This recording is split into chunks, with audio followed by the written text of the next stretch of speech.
La Universidad Autónoma de Coahuila y su Escuela de Ciencias Sociales, a través de la licenciatura en Historia, presenta su programa Voz de la Memoria, un espacio para difundir, compartir y comentar aspectos conocidos y no tan conocidos de la historia. Una radio para todos. Voz de la Memoria. Estamos al aire. Hola, buenas tardes. Bienvenidos a Voz de la Memoria, un programa de historia sin cuentos. El día de hoy les acompañamos Cristina Araiza y Cecilia Ramírez. Tenemos como invitada el día de hoy a Cora Montañez Ramos. Es licenciada en Historia por nuestra Escuela de Ciencias Sociales de la Universidad Autónoma de Coahuila. Actualmente es maestrante en Historia del Noreste Mexicano y Texas. Su línea de investigación es Esclavitud en el México colonial y afrodescendientes. Su tesis de licenciatura es Población de afrodescendientes de Santa María de las Parras de 1722 a 1800. El día de hoy nos trae el tema de la esclavitud en Saltillo en la época colonial. Bienvenida, Cora. Hola, muchas gracias por la invitación y por el espacio que me brindan aquí en este momento. Mucho gusto. Igual, bienvenida, Cora. ¿Nos puedes poner en contexto sobre tu tema? ¿Qué conceptos utilizas? ¿Qué temporalidad trabajas específicamente? Sí, bueno, como ya lo mencionaron, hice mi tesis de licenciatura sobre la población afrodescendiente de Santa María de las Parras. De alguna manera, estos temas me han llamado mucho la atención desde que entré a la carrera en Historia, pero yo creo como a partir como de cuarto semestre, fue cuando descubrí precisamente el libro de Carlos Manuel Valdés de Esclavitudes en Saltillo, y me llamó mucho la atención pensar cómo era posible que también acá hubiera esclavos, porque siempre se nos mencionó esta parte de que los esclavos pues estaban en las costas, que llegaron en embarcaciones y allá se quedaron, y que acá llegaron los europeos y que los indios están en el centro. Y después también el doctor Gustavo invita a que nos dé una charla al doctor Rafael Castañeda García, que actualmente es mi codirector, y él también explica un poco sobre estos mitos que hay de que en el norte no hubo esclavitudes, pero que realmente sí las hubo. Estos temas un poco más enfocado a las cofradías de negros, pero también en cuanto a las esclavitudes. Y bueno, mi director ahorita que me asignaron por parte de la escuela es el doctor Hernán Venegas, que pues como sabemos también trabaja temas de esclavitudes, pero pues el de plantaciones en el Caribe. Entonces, ya teniendo yo como que estas perspectivas de mis directores, lo que trabajan y lo poco que yo o mucho que he investigado, pues se tomó la decisión y tomé la decisión de, para mi tesis de maestría, realizar una investigación sobre las esclavitudes aquí en Saltillo. Como ya mencioné, este libro de Carlos Manuel, pero lo que busco con mi tesis es ampliar el tema y que se conozca más quiénes compraban, los nombres de los compradores, quiénes vendían, cómo se movía el mercado en Saltillo, de dónde venían, y tomando en cuenta que por decirlo de alguna manera, porque no hubo un auge aquí como tal, de las esclavitudes aquí en Saltillo, o más bien, donde hay mayor documentación es en el siglo XVIII. Uh-huh. Y estos esclavos son pues ya nacidos aquí en... Okay. Ya no vienen de África. Ya no vienen de África. Son descendientes de africanos que llegaron a México, sí, a alguna otra parte. Uh-huh. Aquí he encontrado casos muy interesantes. La verdad son pequeños o son pocos. Uh-huh. Pero son muy interesantes porque, por ejemplo, en cuanto ahorita lo que menciono, que ya son nacidos en este territorio, encontramos que algunos se mencionan que son personas que se le pone en la fuente, en el documento. Venta de esclavo, de mulato esclavo, color blanco. Oh. O de ojos azules. ¿Nos puedes hablar de esto? ¿Cuáles eran las diferencias entre estas castas? ¿Cuáles eran las características? ¿Y cuáles había aquí en Saltillo? Y es que algo que mencionas ahorita, mulato blanco, mulato de ojo de color, que puedo decir, ok, es una persona de piel morena, pero con ojos de color, ok, pero un mulato blanco creo que es algo que nunca está dentro de nuestro imaginario, ¿no? Te dicen mulato y piensas en alguien moreno, pero ¿Blanco? O sea, decir que es blanco es... Sí, son los hijos de estas mujeres esclavizadas que tuvieron relaciones con el patrón y pues son estos descendientes y por eso a tal generación pues ya son blancos. Ya son blancos. Claro que esto, como tal, yo no estoy estudiando eso, pero sí entro un poquito en la cuestión de genéticas y la cosas cuestión así. de genéticas. No mucho, pero sí es muy interesante. Claro. Porque te pones, o sea, te rompe todo el panorama y todo el esquema de que los esclavos como tal eran esclavos porque eran negros. Y entramos también en eso de que el historiador no juzga. Solamente esclavos negros. O sea, eso es lo que pensamos. Sí. Ajá. Pero eso viene desde nuestra educación, desde esta educación que recibimos de la televisión y el cine y las historias, ¿no? Que dicen, los esclavos son negros. Sí, precisamente por eso yo me pregunto, ¿quiénes eran esclavos? ¿Cuáles características tenían? Sí. ¿Solamente los negros eran considerados esclavos? Sí, y también eso, que muchas veces también se nos enseñó que eran esclavos porque eran negros. Entonces, por eso también hay una nueva, no tan nueva, pero se está teniendo mucha fuerza esta modalidad o de llamarlos ahora personas esclavizadas. Ok, ya no son negros, son personas esclavizadas porque pueden ser de cualquier color. Pueden ser de cualquier color y pueden tener cualquier tipo de característica. Y pueden ser hombres mayores de 60 años o pueden ser niños a los que se les conoce también como mulatillos, ¿verdad? Pero que también estaban esclavizados.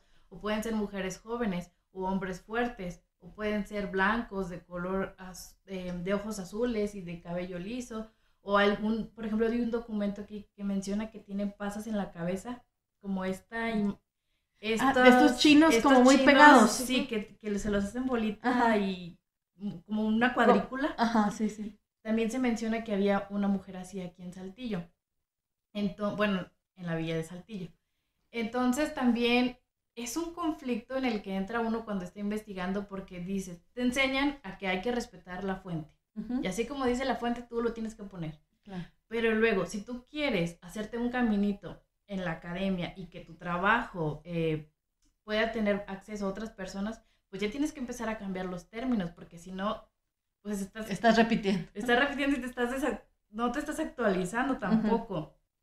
Por ejemplo, hace unos meses presenté una ponencia sobre un capítulo de mi tesis. Y la verdad yo pensé que nadie me iba a pelar mi trabajo, ni me iban a no iba a haber retroalimentación ni nada. Ay, lo hablo, lo leo y se acabó. No, o sea, se hizo el debate ahí.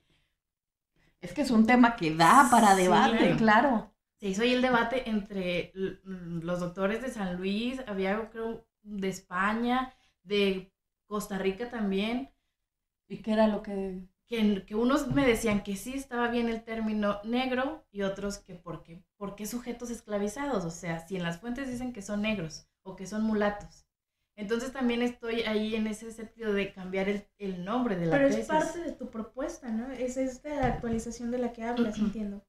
Sí, porque así es como ya se están manejando estos nuevos trabajos. Si yo ahorita busco algún nuevo texto de, no sé, por ejemplo, de María Elisa Velázquez, que es la máxima exponente de afrodescendientes en este territorio, pues ella ya menciona eso, ¿no? De personas esclavizadas. Mi codirector también, él fue el también que me dijo, lee estos textos donde mencionan que son personas esclavizadas y no negros esclavizados. Exacto, porque cuando tú hablas de sujetos o de personas esclavizadas, no te acortas a cierto... a un estereotipo. A un estereotipo. Exacto, Sí. Esa era la palabra, gracias.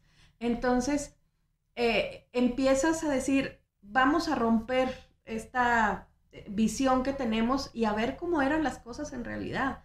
Y esto que tú encuentras de una persona blanca siendo esclava, yo creo que es algo que llama la atención y que nos rompe todos estos esquemas y decimos, es que no era cuestión de color de piel, era cuestión de mero estatus social, o sea, de dónde provenías. Sí, del linaje. Sí, y de condición, porque los hijos de madres esclavizadas iban a ser hijos esclavizados. Entonces, a veces, y digo, y también romper con esto, que ya se está rompiendo desde hace tiempo, hay textos donde que nos explican lo de las castas y creemos que es como todo este estamento rígido y que no tenía movilidad y que los españoles con los españoles, los indios con los indios y los negros con los negros, los mulatos con los mulatos.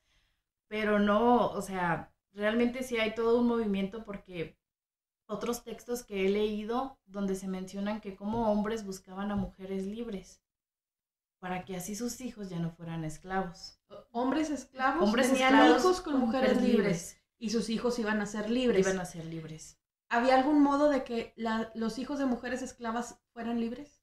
Ya cuando, por ejemplo, si la mujer esclava se casaba con un hombre libre, él podría comprar la libertad del niño. Ajá. Del niño. Del niño o de la niña, ¿verdad? Pero también había el caso donde ellos, o sea, podrían ser vendidos también en cualquier momento. Nada garantizaba que se quedaran con la madre. Okay. O sea, sí se menciona de que hay algunos casos aquí en Saltillo que dicen que se vende mulata esclava con tales características y con un niño de 2 años y una niña de 3 años, por ejemplo. Te vendían el paquete completo. Sí, el paquete completo. Okay. Y realmente, bueno, por ejemplo, la madre la vendían en 200 pesos de oro común, a la niña en 50 y al niño en 100 pesos. No sé, es un ejemplo. ¿Y quiénes eran los compradores? ¿El que tuviera la posibilidad de pagar? Sí, el que tuviera la posibilidad de pagarlos. Aquí encontramos que también eso se repite en otros lugares, ¿verdad? Pero específicamente aquí fueron los militares los que más compraban esclavos.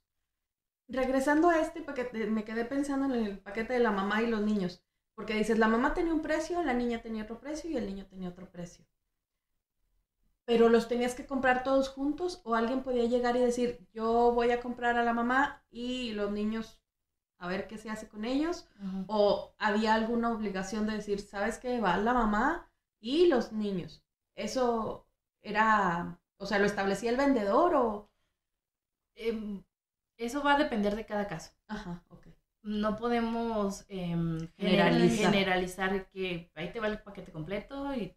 porque pues es la mamá y están chiquitos los niños, ¿no? Hay también un caso donde venden a una niña como para que sea la compañerita de otra niña, obviamente de la clase alta, de Saltillo, para que sea su compañera de juegos, y la venden a la niña, la desprenden de su mamá. Y así hay muchos casos. Hay casos donde al niño lo venden a los 8 años, quiere decir que estuvo 8 años con su mamá, después lo vendieron. Y también hay un caso donde el papá aquí compra la libertad de uno de los niños. El papá tiene un nombre muy como de clase. Sí, un hombre como de clase alta. Ajá. Entonces se entiende, pues obviamente, que es el papá del niño, que él es el que lo está comprando para quitarle la condición de la esclavitud. Ok. ¿Y se sabe qué pasa después de eso? No. O sea, nada más tienes el... Ajá. Lamentablemente ahorita por la situación no he podido revisar completamente los documentos, solamente tengo las fichas que ya vienen en el libro del doctor Valdés. O sea, ese libro es muy bueno porque te da una breve explicación, es completa, si tú quieres decir ¿qué pasó Saltillo? Tú lo vas, ahí está. Y atrás tiene como que este anexo donde están todas las fichas de todos los documentos donde hablan de esclavos negros. ¿Y las funciones de los esclavos? ¿Qué más hacían? Sí, bueno, entonces las actividades económicas de la Villa de Saltillo pues se resumían en la agricultura. Es un espacio de agricultores donde obviamente había pues gente que se dedicaba a la milicia, que algunos de estos títulos eran honoríficos, algunos. Tampoco me he metido mucho en eso porque pues no es el tema. De hecho, de ahí se podría sacar otro tema muy extenso. Sí. Entonces, las personas esclavizadas que entraban, que estaban aquí en la Villa de Saltillo, estaban para el servicio doméstico. De hecho, encontramos más mujeres que hombres. Se entiende que los hombres estaban en el campo, que ayudaban en estas labores de la agricultura, quizás, no sé, en alguna hacienda, en las rancherías, pequeñas sí, pequeñas rancherías, pequeño ganado que tenían, nada en grandes cantidades, de algunos, ¿verdad? Porque pues es un espacio pequeño. Pero también todo se resume al servicio doméstico y entendemos por servicio doméstico pues hay que estar al servicio del hogar, del cuidado de los niños, porque tampoco se menciona como tal algo específico de que fuera cocinera o, sí. No sé, niñera, costurera, no sé. No. En el caso de los hombres, sí, si no mal no recuerdo, hay uno que se menciona que es zapatero. Mira. Porque eso es más como un oficio, ¿no? Sí. Pero ejercía esa labor para una persona en específico. Eso es lo que tampoco sabemos. Ok. Que probablemente a lo mejor sí, y que a lo mejor para su pequeña comunidad, a lo mejor podrías decir, no sé, tal persona. O sea, estamos hablando, por ejemplo, esa es otra perspectiva que nunca la había pensado. No, creo que era bueno, sastre, zapatero, lo que pudiera ser.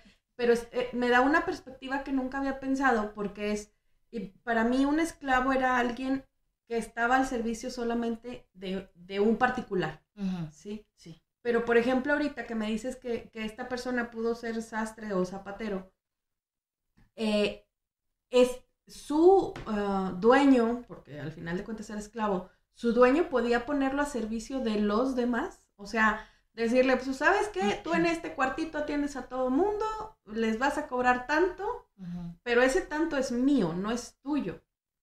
O sea, es otra forma de explotación, sí. Pero nunca me había puesto a pensar que podía suceder de esta manera. Podría suceder de esta manera. Realmente, pues, no lo podemos saber. No, o sea, porque no hay cómo comprobarlo. No hay cómo comprobarlo, pero, pues, hay muchas posibilidades. Pues sí, porque estamos hablando de la época colonial.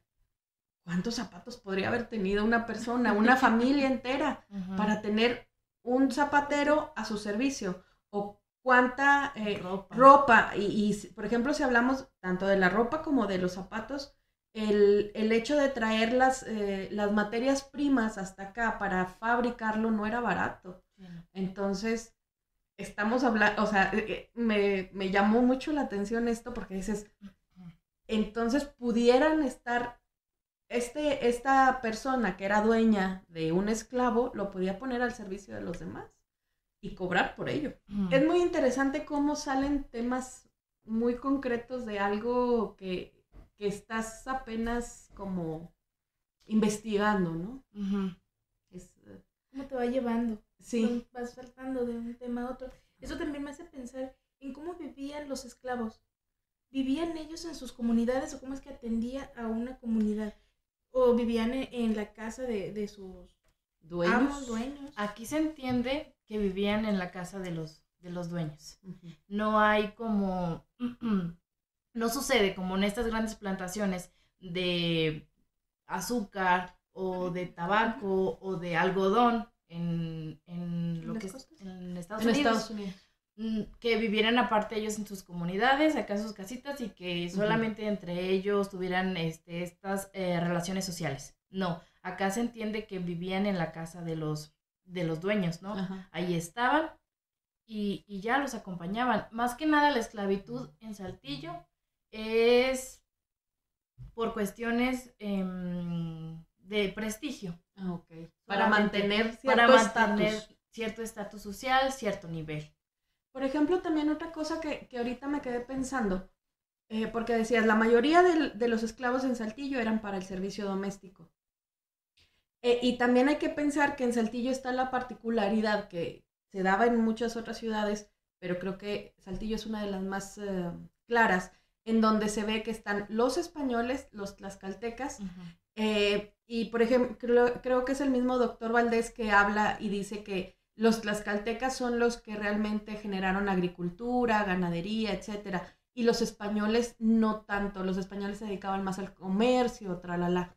Entonces, es por eso a lo mejor que no hay tantos esclavos dedicados a otra cosa que no sea el servicio doméstico, porque estas labores las hacían los tlaxcaltecas, pudiera hacer como una explicación, ¿no? O sea, de si los españoles no tenían o no llevaban a cabo una actividad productiva tan grande como los tlaxcaltecas, no necesitaban alguien para trabajarlo. Sí, podría ser, porque, mira, incluso son 250 casos que habla de esclavos negros y mulatos, en diferentes cuestiones. Más o menos son 200 cartas de compra-venta. Okay. De 1600... ¿Qué te dije? 1600... Supongamos que 1600 son como... a finales de 1680 más o menos. En adelante, hasta 1815... Son estas 200 cartas. Básicamente se compraban 2 y se compraban y se vendían 2 por año o 3. Sí, porque, o sea, estamos hablando de ciento y garra de años en donde solamente hay 200 transacciones, Sí, pues transacciones. Es muy, muy poquito. Es muy poquito, así las comparamos, por ejemplo, con las de San Luis, que el libro de africanos en San Luis Potosí, donde habla que ahí se dedicaban a la minería, pues son muchísimos, o sea, demasiados. Las 200 son transacciones que se harían a lo mejor en un año o más. Sí, o incluso hasta más, okay. Por ejemplo. Y entonces aquí no, o sea, aquí la esclavitud era únicamente con esos fines, ¿no? De quienes tenían la posibilidad de mantenerse en ese nivel. Eso de que el mulatillo las acompañaba a misa, o para el paraguas, estos cuidados, para que fueran a dar un recado. Okay. Es que también ahí, por ejemplo, no sé si tengas el dato, ¿cuánta población había en Saltillo en 1680, en 1690? O sea, debió de haber sido muy poca, no sé cuánta, no tengo ni idea. Sí, no. Por ejemplo, ese tipo de información viene muy completa en el libro de José Cuello, de Saltillo. Que si yo tomé unos, obviamente, datos de ahí, y si lo puse, pero ahorita tampoco tengo el dato exacto de la población. Pero sí, estamos hablando que era un espacio muy, muy pequeño. Muy pequeño, sí. Entonces, la esclavitud va a responder a esos factores. A la población, a las características geográficas del lugar y a la actividad económica que se ejerce en ese lugar. Ok, pues sí. Porque, por ejemplo, centros urbanos ya grandes, de alguna manera, si los comparamos con Saltillo, que sería Puebla, Ciudad de México, Querétaro, Veracruz, pues ahí sí había un comercio más grande. Entonces acá queremos hablar como de un mercado interno que conectaba, obviamente, con esta otra parte del territorio, porque la mayoría de los casos se mueven aquí. Saltillo, por ejemplo, alguien de aquí de Saltillo le vende a otro militar de Saltillo. Okay. Y así está. O a un labrador, o a un minero de Mazapil. O algunos, por ejemplo, muchos venían de Mazapil, la mayoría viene de allá de Zacatecas. ¿Los esclavos? Sí, los esclavos, los que se compran y se venden. Pero también hay un caso que vienen de uno de Querétaro, de la Ciudad de México. La que viene de la Ciudad de México es la más cara que se encuentra aquí en Saltillo. Si mal no recuerdo, su precio está entre los 450 o 500 pesos en oro común. Wow. Más o menos. Y se menciona, ella sí lo dice, negra bozal. Quiere decir, el término negro bozal es que viene directamente de África, que no ha sido cristianizada. Okay. Solamente ella. ¿Y por eso era más cara? Sí, por eso su precio. Porque también se sumaba el trayecto en barco. Y aparte, el trayecto de cuando llegaban al puerto aquí y los movían hasta acá. Pues sí. Y entonces estamos hablando de que ya es un recorrido más amplio. Entonces, no he encontrado casos que aquí conecten con, no sé, con Chihuahua o con otras zonas, pero sí mismo lo que hoy es el actual territorio de Coahuila, se movían para Monclova, algunos presidios, para el Nuevo Reino de León, para el actual estado de Hidalgo, hay un caso donde lo mueven. ¿Y pudiste, o tú crees que se podría identificar que a las personas que se dedicaban a este comercio, o sea, si había una persona o un grupo de personas dedicadas a comerciar esclavos, o eran cuestiones como muy puntuales, o sea, pues es que fulanito de tal fue a la Ciudad de México y entonces se trajo 2 y pues él nada más necesitaba uno y revendió otro, o sea, como cosas muy puntuales, o si había gente que decía, voy a comprar un lote de esclavos en San Luis o en Zacatecas, y lo traigo a Entonces, Saltillo y en Saltillo lo distribuyo. A lo mejor eso pudo haber pasado en un inicio, pero como sabemos siempre pasa algo en los archivos que ya no hay documentación, que justo en esta fecha inician los documentos. Antes no hay No hay ninguno, nada. no hay nada. Que a lo mejor sí, pero yo creo que todos estos, la mayoría que pertenecen al siglo XVIII, sí eran cosas como muy puntuales de que, ay, me lo vendió fulanita, lo compré, fui, me lo traje. Si hay una persona que de hecho, si no mal recuerdo, se llama Nicolás Guajardo. Entonces, él y sus hijos, como que él los esclavos que tuvo se los heredó a los hijos. A él sí lo investigué un poquito, no mucho. El que lo investiga más por su tema de tesis, porque resulta que este hombre también era protector de indios, es el compañero Celso. Él estudia más el caso de este personaje. ¿Es comerciante de esclavos No, y protector de indios?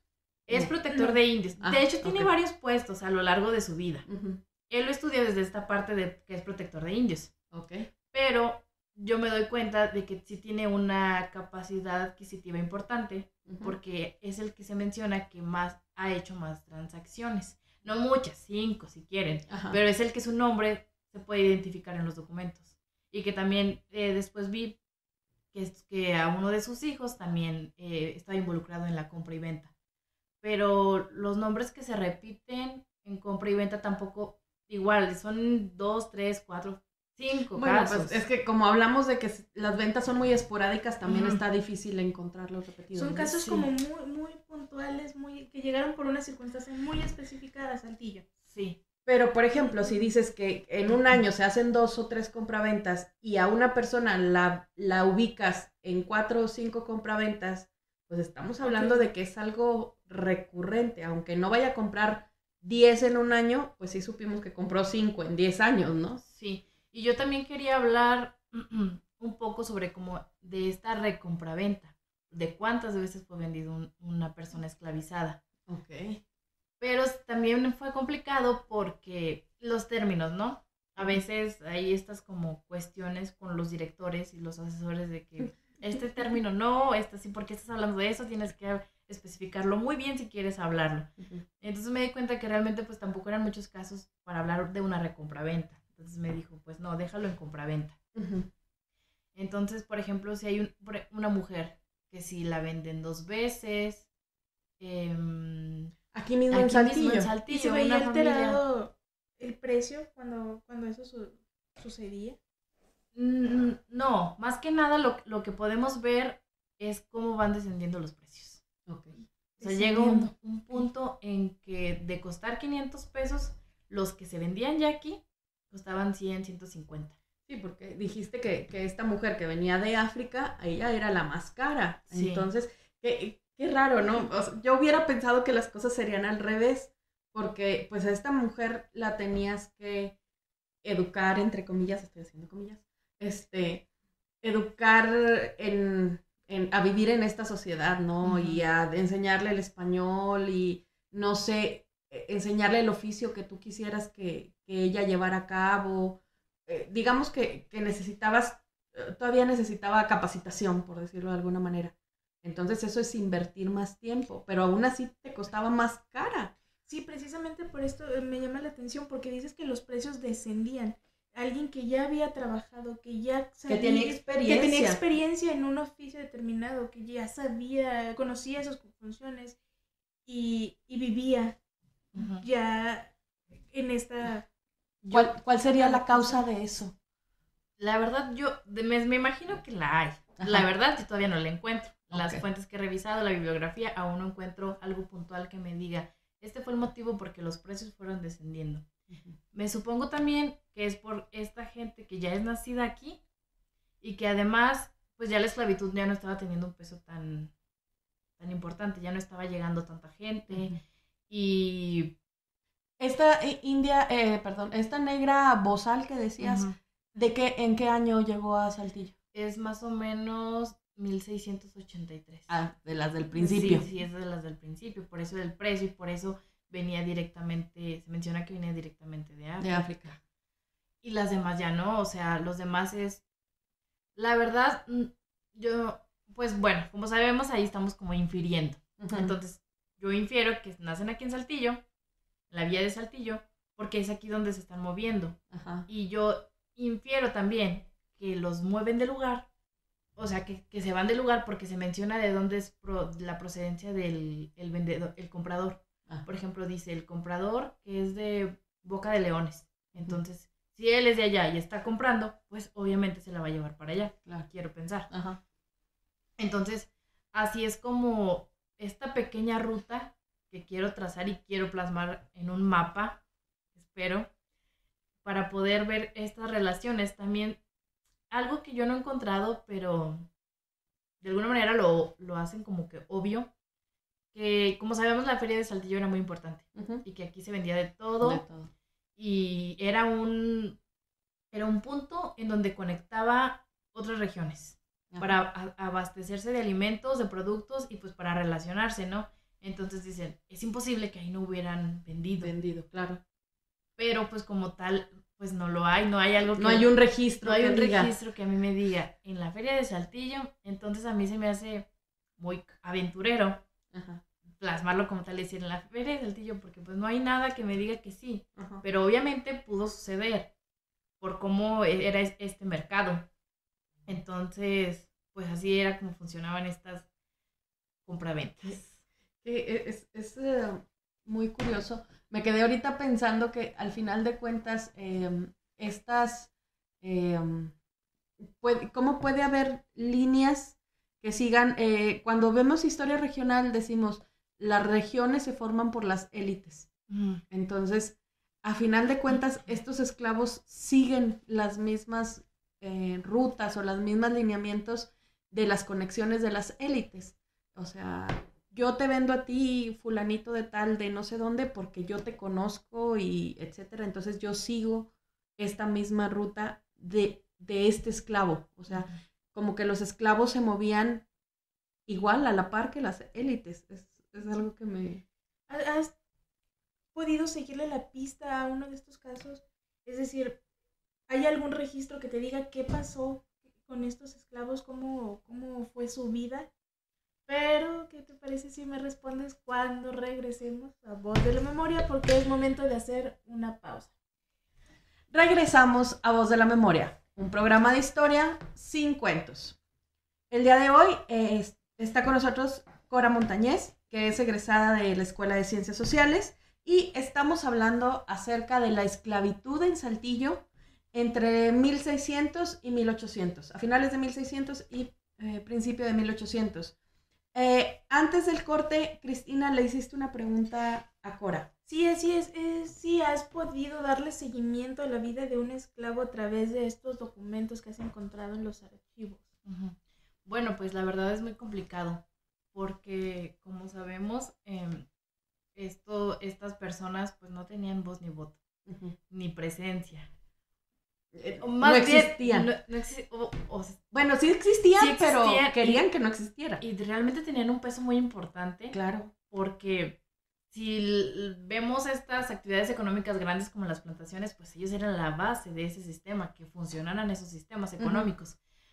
Y acá, en cuanto a los servicios domésticos, pues no se les puede seguir como el rastro. A lo mejor se les podría seguir los nombres de sus hijos, la fecha de su matrimonio, si se casaron, a lo mejor checando estos registros parroquiales de las actas de matrimonio, de defunción, la fecha de su muerte, la causa de su muerte, pero yo creo que hasta ahí. Más allá no. Pero sí hay otros casos interesantes que nos hablan un poquito de la vida de estas personas. Por ejemplo, hay 2 casos que yo toco en la tesis, donde se menciona que son las mujeres esclavizadas que tienen una mala amistad con tal fulano. Entonces dices, mira, qué interesante. Y se menciona también de que le prohíben a uno lo querían meter a la cárcel por ir a visitarla. Okay. Tenían sus reglas también, entonces, ¿vivían bajo algunas normas específicas? Igual tampoco no lo podemos generalizar, porque por ejemplo, se habla mucho de que simplemente de que las mujeres que no eran dueñas de nada y de su sexualidad. Entonces las mujeres negras menos. Pero también hay casos donde hay mujeres que sí. Entonces también sucedía con las mujeres negras. Y a veces me pasa de que a veces es mucha información y ya te aturdes y te abrumas y ya reflexionas y dices, no, pues ya no me da para más. Entonces yo dije, no, pues sí, o también obvio de que las mujeres, no, empecé a escribir, las mujeres no eran dueñas de su sexualidad, no sé qué, no sé qué. Y luego me regresa el texto del codirector y me dice, no, Cora, ¿por qué estás afirmando esto si no sé qué? Y eso no es así. Y ahí te van estos textos donde mujeres negras decidían, vaya, con quién vivir su sexualidad y si querían o no tener hijos y así. Casos pero muy son puntuales. casos, exacto. O sea, son casos. Es a lo que iba. O sea, son cosas como muy específicas. Sí. Porque no creo que todas las mujeres, o sea, si las mujeres en general, como tú lo dices, no tenían esta propiedad de ellas mismas, pues yo supongo que las mujeres negras muchísimo menos. Sí. Pero, por ejemplo, ahí, algo que no sé si tengas algún dato o hayas encontrado algo. En el programa pasado, la maestra Lupita nos hablaba acerca de la prostitución y dice, he encontrado 2 notitas escritas a puño y letra de una prostituta dejándole un recado a X persona, al presidente municipal. Entonces dice, eso me habla de que sabían leer y escribir. En el caso de las mujeres negras de estas temporalidades, ¿has encontrado algo que pudieran haber escrito ellas? No. Es que ahorita me quedé pensando, ¿sabrían leer y escribir? No, o sea, muy probablemente no. Muy probablemente no. Entonces, ¿cómo podrían dejar esa huella o esa trascendencia de decir, pues, yo soy así o viví así? Y en el caso de lo que te decía tu codirector, de mira, Cora, esta mujer así, ya sabes, ¿cómo es que se dan cuenta de que ella vivía de esa manera? Bueno, esos casos, pues se pueden ver como que ahora sí que en las grandes ciudades. Son casos de la Ciudad de México, creo que también había unos casos para,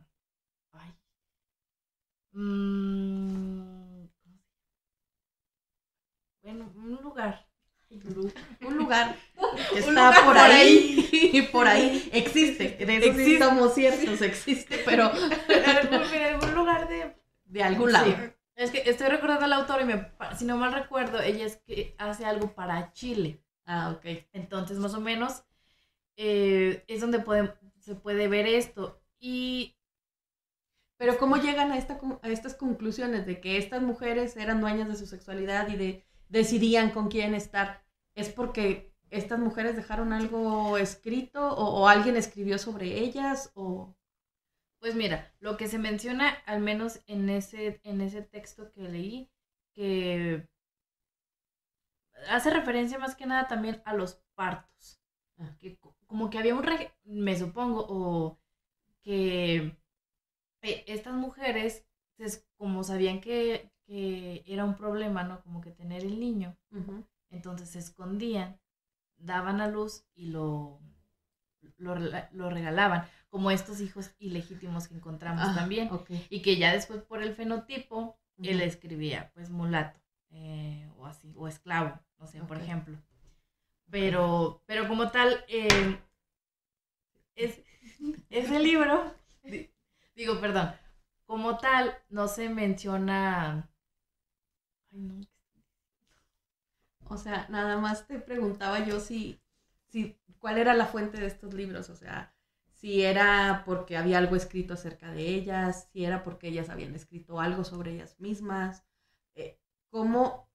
así como te dice a ti tu codirector, no, Cora, no puede ser tan enfática en decir que no eran dueñas de su sexualidad, ¿por qué estos otros autores sí pueden decir que eran dueñas de su sexualidad? ¿En qué se basan para decirlo? Sí, bueno, me supongo que también debieron haber encontrado algún caso, algún documento donde se hable de ellas así específicamente. Pero igual no se menciona, sí viene la fuente, pero no se menciona específicamente qué dice el documento. Ya sería nuestro trabajo ir a consultarlo y ver lo que dicen, porque también es la interpretación del historiador, o de la historiadora en este caso. Eso es a lo que quería ir yo, a la interpretación, a decir, entonces, si ellas no podían escribir nada o era muy difícil que escribieran algo de puño y letra porque muy probablemente no sabían leer y escribir, ¿cómo podemos afirmar o no afirmar algo. Es a partir de la interpretación. Sí. Y pues tú estás interpretando que no eran dueñas de su sexualidad debido a cómo se vivía, ¿no? Y yo creo que algo que te puede ayudar a reafirmar eso es decir, pues ni siquiera eran dueñas de su vida. O sea, ¿qué pasaba si, por ejemplo, no sé si en Saltillo se daba o no esto del derecho de, ¿cómo se llama? El derecho de preñada, creo que es cuando una mujer que es esclava de alguien, el patrón podía estar con ella o tener relaciones sexuales con ella antes que el marido. Si ella se llegaba a casar, ella podía, el dueño podía tener relaciones sexuales antes que el marido. Y está también el hecho de por ejemplo, esta esclava blanca que decías, pues ¿por qué nació blanca? O sea, porque hubo una cantidad de gente que se relacionaban y pues a la larga ella salió blanca. Entonces, ¿cuántas de estas mujeres negras que se relacionaron con hombres blancos lo hicieron de manera voluntaria? Uh-huh. ¿Y cuántas fueron forzadas a eso? Sí. Creo que eso también nos daría una base de decir, pues no eran dueñas de su sexualidad, porque uh-huh. hay una esclava blanca. ¿O me estás diciendo que todas estas mujeres que se relacionaron con hombres blancos los hicieron de manera voluntaria? Y aparte, también está este imaginario de estas mujeres negras sensuales, uh-huh. provocadoras, que uh-huh. se iban y se metían con estos hombres. Entonces, esa es la contraparte. Y también que uno interpreta e infiere por decir, estas mujeres que estaban en mala amistad, podemos sobreentender uh-huh. que la mala amistad significa que tenía una relación, claro, a escondidas con un hombre, uh-huh. que no estaba aprobada por el patrón. Exacto. Entonces, pues la molestia del patrón es ¿por qué te estás relacionando con él sin mi consentimiento? Sí, exacto. Sí, ahí se abre otro tema, o sea, las esclavitudes tienen muchas variantes. Es que eran, primero, son vidas que no se han estudiado, por uh-huh. eso creo que hay tanto que estudiar, y segundo, pues, al mismo tiempo de vivir de una manera y de otra, de decir, ¿sabes qué? Aunque siempre fueran esclavos, decir, bueno, pues yo trabajaba para el patrón fulanito y luego trabajé para el patrón manganito o para el dueño manganito uh-huh. o perenganito. Ahí también vas cambiando de vida y luego, ¿para qué fueron utilizadas? ¿Qué pasó en su vida en ese ínter? El hecho de decir, bueno, pues es que tuvo relaciones con el patrón y tuvo hijos, los vendieron, no los vendieron. Es un universo uh-huh. al que muy pocas veces nos asomamos. A mí me hizo mucho ruido algo que mencionaste hace un momento, y disculpa que me regrese, sobre los esclavos estaban, las uh-huh. personas esclavizadas estaban, pero hacían como que no estaban, no tenían una interacción social más que con sus dueños, imagino. O por lo menos eso es lo que se piensa, precisamente porque no hay un registro. Uh-huh. Lo mismo que mencionas decía ahora, no son vidas que han sido estudiadas. Ellos, ¿qué calidad tenían ante las autoridades? ¿Eran registrados como ciudadanos, por ejemplo? Pues no, su estatus era de esclavos. Por ejemplo, ya era diferente su caso cuando su condición pasaba a libres, uh-huh. que ellos mismos compraban su libertad o se les otorgaba por amor y gratitud, el patrón les otorgaba la libertad, o por ejemplo fallecían y en el testamento se deja dicho de que lo dejo libre por el buen trato que me dio en pleno uso de mis facultades, sí, etc. De otra manera lo dicen, pero es un caso. Un bien. Sí, totalmente. Es un bien, sí. Ajá. Sí, eso es muy importante, revisar los testamentos, porque ahí están. O sea, como cualquier otro objeto de la casa, ¿no? Sí, porque por ejemplo, yo ahorita les digo y comentamos, solamente son esas transacciones, sí, pero ¿cuántos más había? Uh-huh. Porque esas son las transacciones que se dieron y no sabemos cuántos más había antes. Y transacciones que se dieran fuera de Saltillo, por ejemplo, que llegara, uh-huh. no sé, la familia Betancourt por ponerle un nombre, y llegaron de San Luis a Saltillo, pero pues venían con 5, 6 o 10 esclavos, o sea, por ejemplo. entonces ahí ya no hay un registro en estas cartas de transacción, pero aquí estaban. Sí, entonces... Y en los testamentos ya se menciona, por ejemplo, yo selecciono mis casos con los que voy a trabajar algún apartado de mi capítulo o el capítulo. Y después, como quiera, los vuelvo a revisar todos para ver si no se me escapó alguno. Y luego ya veo, este testamento lo tengo que agregar al capítulo 2 porque ahí yo hablo de Nicolás Guajardo. Y Nicolás Guajardo se menciona en su testamento que aparte de las transacciones que hizo, él tuvo 5 esclavos más que no se mencionan en las transacciones. O sea, sí hay manera de identificar. Los esclavos tenían un nombre. Sí, yo tengo una base de datos que también está en el libro de Carlos Manuel, pero yo la hice de otra manera porque yo puse el año, el nombre del esclavo, la edad, el sexo, las características físicas, la calidad. Por ejemplo, ahí se menciona que es esclavo, es mulato esclavo, pero de color, es que esa es otra cosa que no les he platicado. A ver. De color, ya les dije lo de color blanco, pero hay muchos que dicen que es color cocho. O sea, como moreno. Chocolate. A lo mejor es color cocho. Cocho, membrillo, retinto, alobado, prieto. El retinto lo he escuchado, que es como un moreno muy, muy oscuro, ¿no? Sí. Y el membrillo. Membrillo, pues, también amarillo. Son como variaciones del moreno. Son como las tonalidades. Entonces también uno de mis objetivos es hablar como que esta variación de las tonalidades de la esclavitud. Y tienes cómo identificar qué era, o sea, membrillo, cómo era alguien que era clasificado como membrillo y cómo era alguien cocho. De alguna manera sí, porque estos se repiten en algunos otros lugares.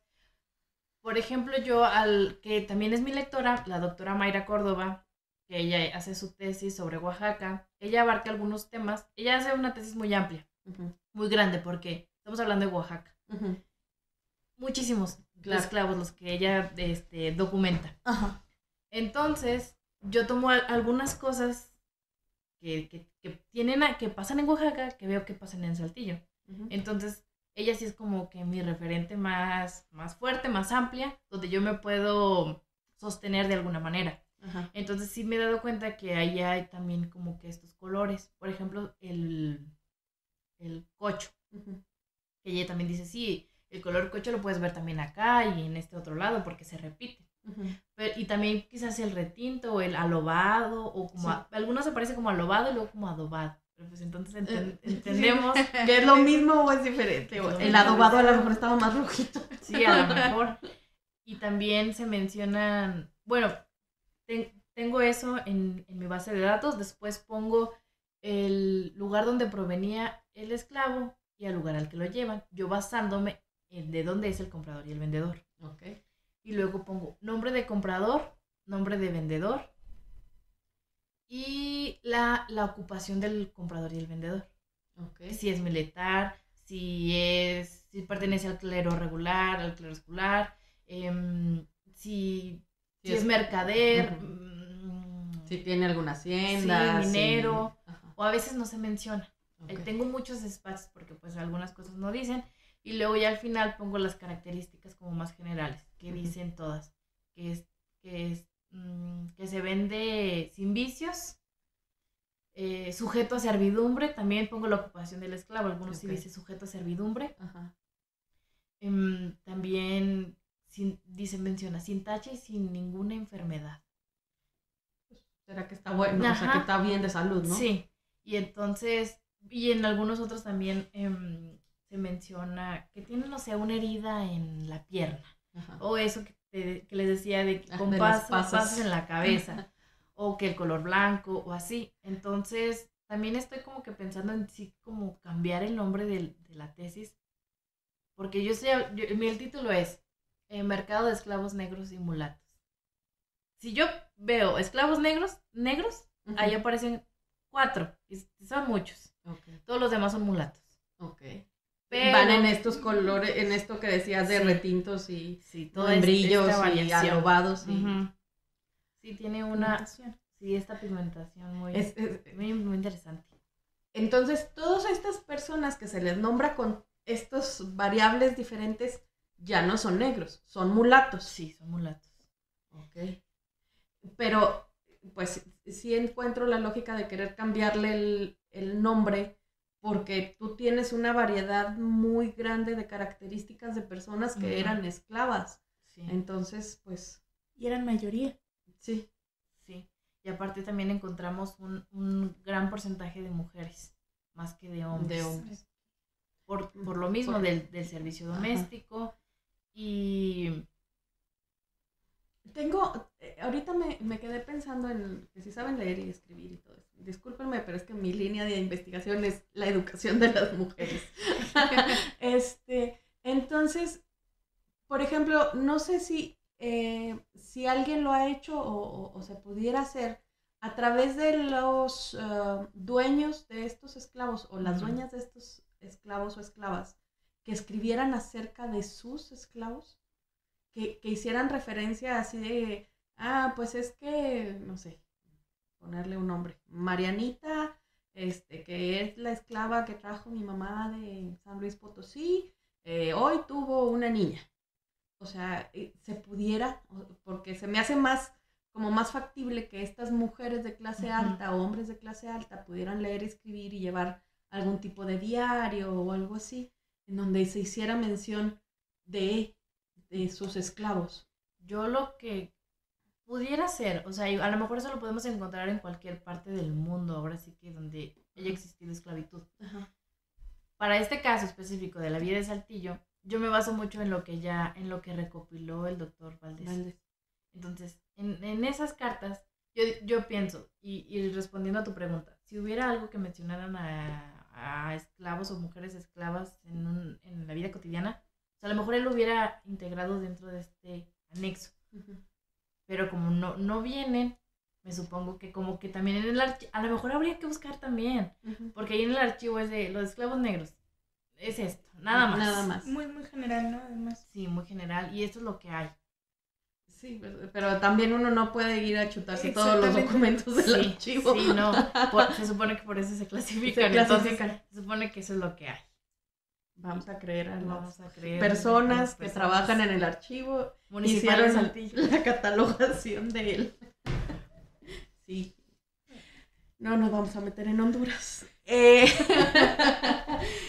otra cosa de la que no nos has hablado, Cora.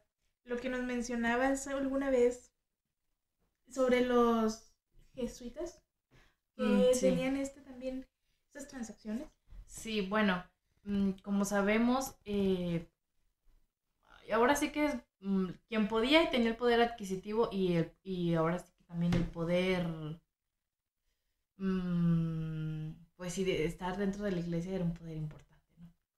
Entonces, pues ellos obviamente compraban y vendían esclavos. Para lo que ahora es el actual Parras, en ese momento se llamaba Santa María de las Parras. El colegio jesuita de ese lugar, de Parras, pues también hacía sus transacciones y compraba y vendía sujetos o personas esclavizadas. Hay 3 casos donde vende 3 varones para Saltillo. No dice por qué, pero sí el precio. Más o menos entre 300 y 250 pesos de oro común es en lo que los vende. Pero pues no se dice por qué, si necesitaban el dinero o porque ya tenían muchos, o porque es de alguien de que ándale, véndemelo, es que él me sirve. No se sabe eso. Ahorita que mencionas los precios, te iba a comentar desde que mencionaste a la negra bozal que costó 500 pesos. ¿Podrías darnos una referencia de qué costaba 500 pesos en esa época? Como para decir, pues porque para mí 500 pesos en oro ahorita, pues digo, ¿qué es? No trato de figurarme, pero ¿qué podría costar 500 pesos en oro en esa época? Sí, de hecho, el compañero Celso Carrillo, él me me pasó una lista de precios del año 1730 del soldado Nicolás Carrillo. Entonces, esta lista es muy interesante porque a partir de esos precios, pues yo pude hacer alguna comparación. Ujú. Por ejemplo, yo me basé mucho en lo que costaban los caballos. Ok. Por ejemplo, los caballos tenían un precio aproximado 8 pesos. ¿Un caballo? 8 pesos. Un caballo valía 8 pesos. Entonces, imagínate, yo pongo ahí en la tesis que aproximadamente se podían comprar cerca de 30 y tantos caballos. Ajá. Más o menos. Yo también hice una con el chocolate. Porque, Ajá. por ejemplo, una libra de chocolate Ajá. costaba, bueno, por ejemplo aquí, 2 calzones de mujer, 2 libras de chocolate y 1 libra de azúcar por 3 pesos. Es como la cuenta que tenía Ajá. este capitán de Sí, las sí, cosas que de compraba. lo que compraba. Sí. Pero nos da, o sea, el hecho de que un caballo costara 8 pesos, te dice más o menos del super valor que tenía un esclavo. Sí, 1 libra de chocolate costaba 1 peso. Entonces, aquí también creo que lo que cobraban las parteras es lo que estoy buscando, que no encuentro. Pero también, más o menos, bueno, ese sí recuerdo el dato, más o menos se podían pagar 6 partos con lo que costaba un esclavo. ¿De 500 Sí. pesos o de más poquito? Porque luego, pues Ay, sí, es que sí, dijimos que había esclavos de sí, 500 y hasta de 100. Pero Sí. aún así, si un caballo costaba 8 No era ni pesos, comparado. o sea, 100 pesos son más de 10 caballos. Entonces, pues o sea, realmente tenían un valor alto. Sí, entonces alto. Con eso puedo inferir y ver que como quienes compraban tenían un poder adquisitivo muy grande. Sí, sí, sí. Porque se entiende que si puede comprar un esclavo, entonces tenía tierras o tenía a lo mejor su dinero ahí guardado. O por ejemplo también casaron a la hija de Nicolás Guajardo. Uh-huh. La casan y también se menciona esto de la dote y fue una importante cantidad. Ajá. Y aparte también se le dio un esclavo. Okay. Como parte de la dote iba un esclavo. Sí. Pues es que, o sea, era como un artículo de lujo. Sí. Por llamarlo de alguna manera. Sí. Wow. Esto es algo... Te posicionaba, tener un esclavo te posicionaba. Es lo que decías tú, principio. ¿no? De mantener un estatus, mantenerte dentro de una clase social era tener un esclavo. Y pues, pero y luego también está la otra parte, porque yo me fui por eso y dije, pues sí, es la élite saltillense. Pero si la comparamos con otros lugares, no, o sea, no era una élite saltillense que tú dijeras... O sea, tan importante. La gente que era de élite en Saltillo no tenía la misma posición que la gente que era de élite en la Ciudad de México o en San Luis o en Guadalajara. No, para nada. Por ejemplo, hay un caso que habla, y justo también es eso, de hablar de pequeños compradores. De eso se habla en mi tesis, de pequeños compradores, porque también compraban 1 o 2. Pues sí, pero comprar 1 o 2 que te costaba lo que te costaban 10 caballos... Pues está canijo, o sea, sí es, o sea, eso es algo que, porque yo lo primero que hice fue convertir así como que, ¿en cuánto estará un caballo ahorita? Y dije, ha de costar como unos 10,000 pesos, creo, 7,000. Pues también dependiendo de... Sí, también. Sí, pero no sé, o sea, bueno, nunca he comprado un caballo. Pasaba lo mismo que con las personas esclavizadas.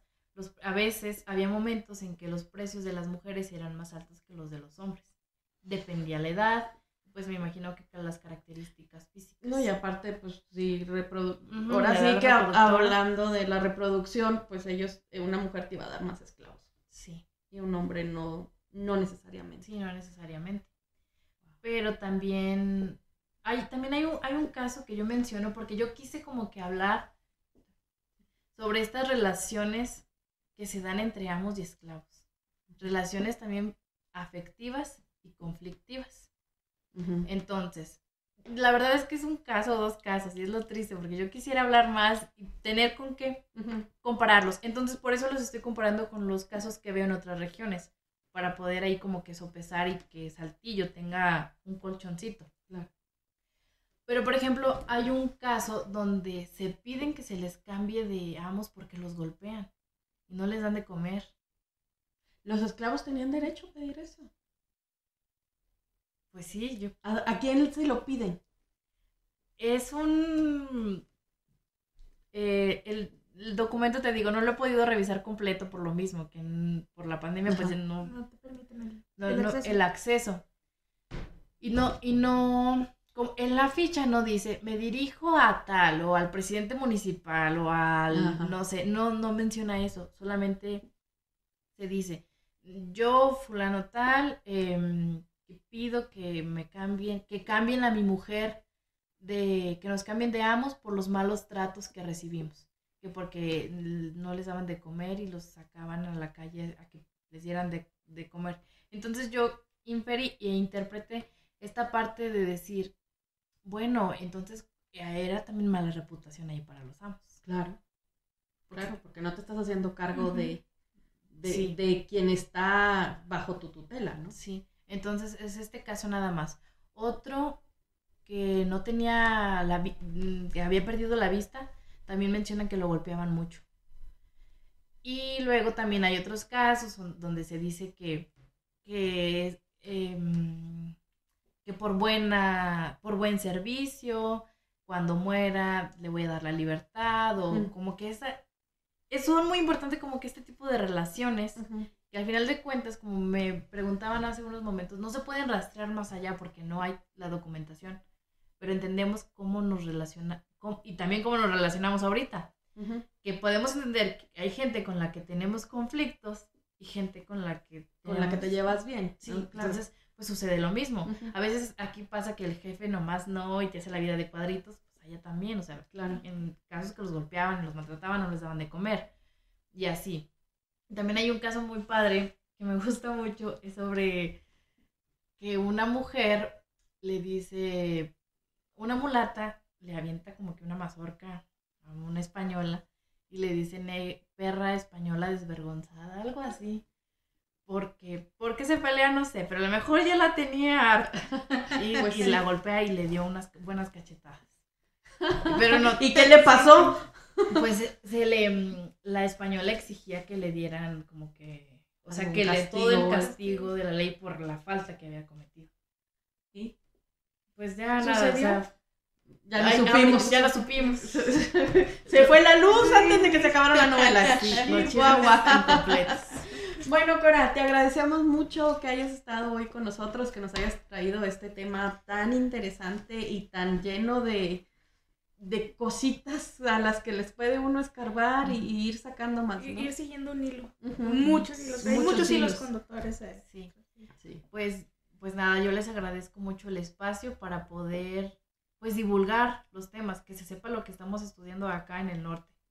Que ya hay muchos, sí. Que antes no había nada de esclavitudes en el norte, que ya se está haciendo mucho, pero Yo particularmente... no dejaría de estar haciendo algo, porque eso de haciendo mucho se me hace que es mucho. Es mucho. Bueno, se está haciendo algo y estamos ahí también, o sea, yo ahí estoy en el pie del cañón haciendo y pues es lo que me gusta y es lo que voy a seguir haciendo hasta que me muera. Muchas gracias. No, lo mismo, Cora, muchísimas gracias por aceptar esta invitación y ojalá que no sea la única vez que nos sigas contando de tus hallazgos porque se quedó bien bueno este chisme de la española. Estuvo muy bueno. Ojalá y nos encontremos la hoja que sigue. Sí, Por favor. Y a todos los que nos escuchan igualmente, muchas gracias por su tiempo y los invitamos a que nos sigan en todas nuestras redes sociales, YouTube, Spotify, Instagram y Facebook, en todas como... Twitter. Y Twitter, sí es verdad también, en todas como Voz de la Memoria. Gracias, hasta luego. La Escuela de Ciencias Sociales presentó Voz de la Memoria,